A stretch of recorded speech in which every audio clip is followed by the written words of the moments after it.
So today we're going to talk technology, and this is going to be a lead up to the tech panel that's going to come right after this. So I'd like to talk to you about something we should be thinking about, because technology can be expensive, technology can be changing all the time, you never know what to do. You got to try to predict between things that are called trends and things that are fads, and you don't want to invest in fads, you want to invest in trends. So we're going to talk about how you leverage consumer brand technologies to do what you do every day or use things in your life. So if we want to think about technology in general, there's a lot of things. There's a lot of things that are going on. But what we see in technology today is cost reduction coming down as we're able to leverage things that are in the consumer market. But there are all kinds of things going on, and there's a technology curve that talks about the adoption of technology and how fast today technologies come out, they're adopted, and actually sometimes they disappear. Well, I want to take a look at a couple things that came out at the Consumer Electronics Show this year. These are the hot spots, the things that they are predicting are going to be there. Now, why did I choose CES? Well, I chose CES for one particular reason. By the time it gets to CES, the next week it's going to be out on the shelf. And as soon as it's out on the shelf, it's available to all of us. And when it's available to all of us, our job is to think about not only what we like and what we think is really cool, but also how we can take that back to our job and use it, because now the cost came down, it's widely available, it makes it easy to use. So let's think about what was exactly hot this year at CES. Well, the Internet of Things, everything connected to the Internet. I guess that's sort of obvious. But if you were to select something today that isn't connected to the Internet, that might be a little bit of a challenge.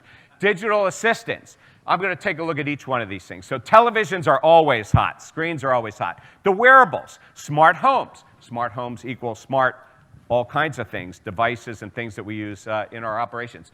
Drones and vehicles are very hot right now. Robotics, and then, of course, virtual reality. And you can take a look at the tech forecast that says how things are going to be spent. But these are the main areas here. And you'll see smartphones, 2%, in a $398 billion market. So you'll see speakers, you'll see the televisions, you'll see the home that's out there. So if we start with the backbone technology, you know, I met earlier today with some guys who have a total conference on voice, focused on Alexa.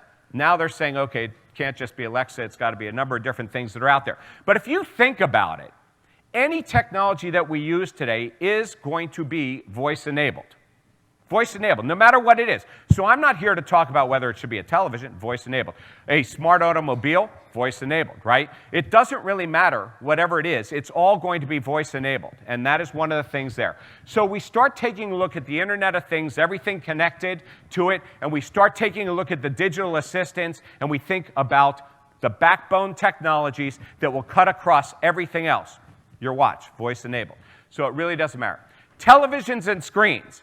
The cost has come down. Think about where we were as in our industry 10 years ago, having to pay a fortune for screens, digital signage, digital menu boards, and things. When the screens come down, the cost comes down, you can now go ahead and invest in those things that we couldn't do before.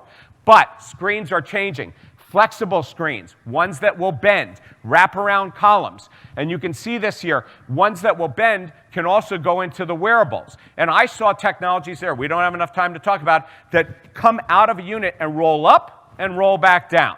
Okay? So the screens are really changing. The wearables, probably one of the hottest things that are out there today. And you can see this person here, head to toe, all kinds of wearables. And of course, in the medical field, which we heard about a few minutes ago, the wearables, the idea of smart chips helping people to think and cure different things. But wearable technology is extremely hot. We need to think.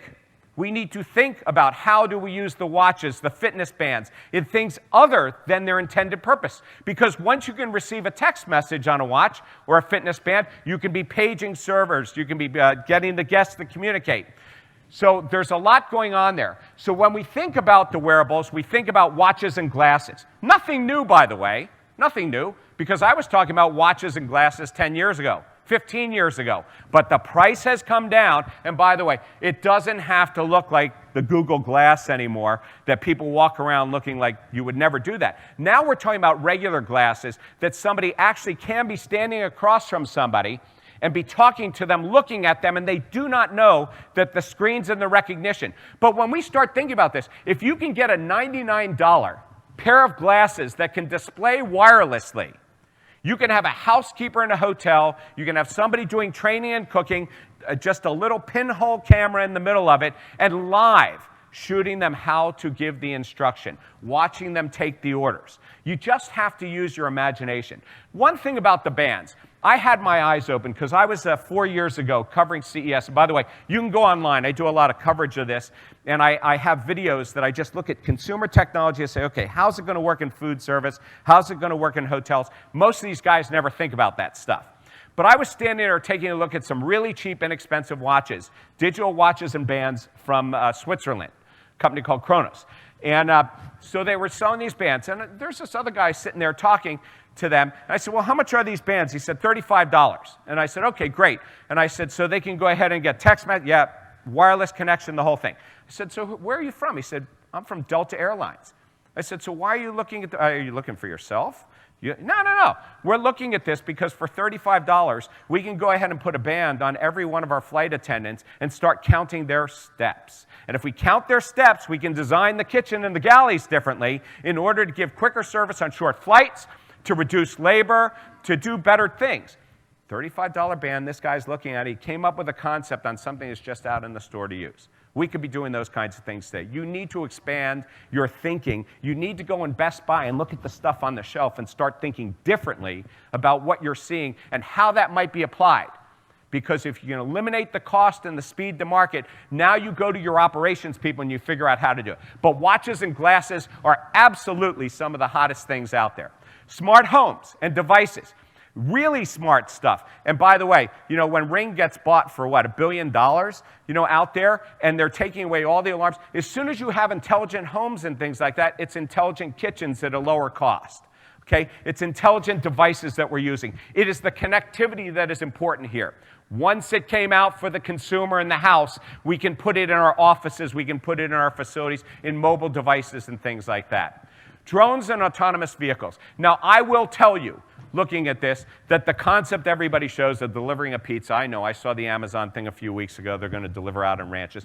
I'm not so sure that that's really the way to go. But the autonomous vehicles down there, that's a grocery store that's being done. You may have read about the campus in Virginia that is using the Google drones to go out and deliver. Zoom Pizza, has the trucks. They're a technology company that sells pizza, just like Tesla is a technology company that sells cars. I'm not so sure that the drones like this, however, that bottom one there, they were showing live in Dubai. They have the police on these drones, and those are moving vehicles. I do see delivery going that way, and I see autonomous delivery out there by Uber and people like that. By the way, just as a note, and I just need you to think about that. I go to a lot of conferences, and delivery is hot right now, but everybody's complaining about the cost. Who can go add 30% onto delivery, right? So you have to ask the next question, because delivery is not going to go away. So what is the next question? Well, what is the cost? The cost is the labor, right? That's really where it is. They have to pay the people to go ahead and do the delivery. But wait a minute.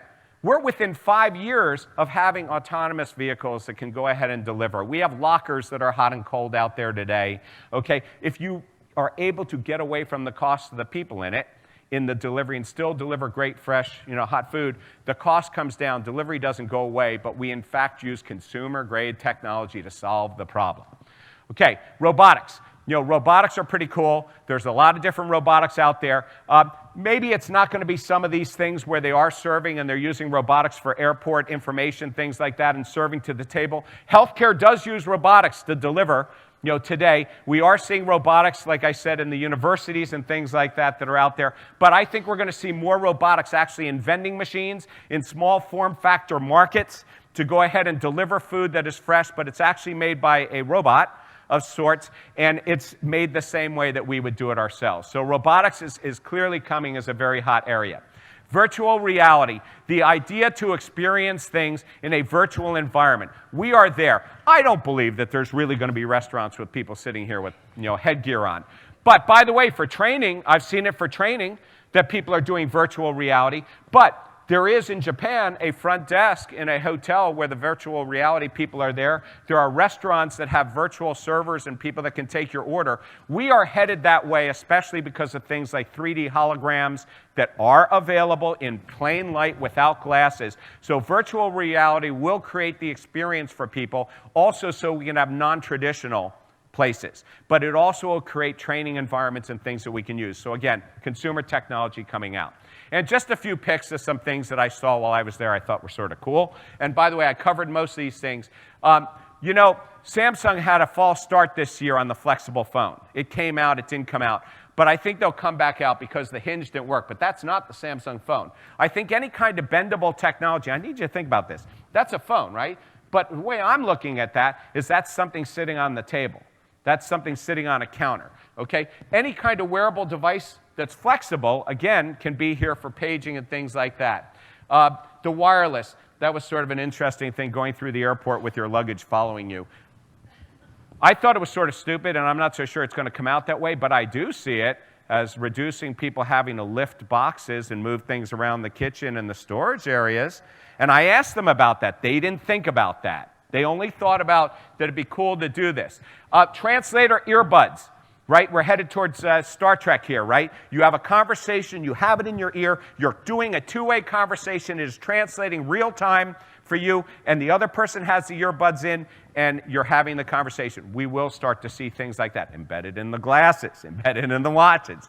Okay, that's a calorie counting scale. You put your stuff on there based upon what you want. You can take a little bit off, put a little bit on, and it's giving you the mix that you want. We are headed this way with nutritional analysis and things. Again, consumer, so we can go ahead and apply it.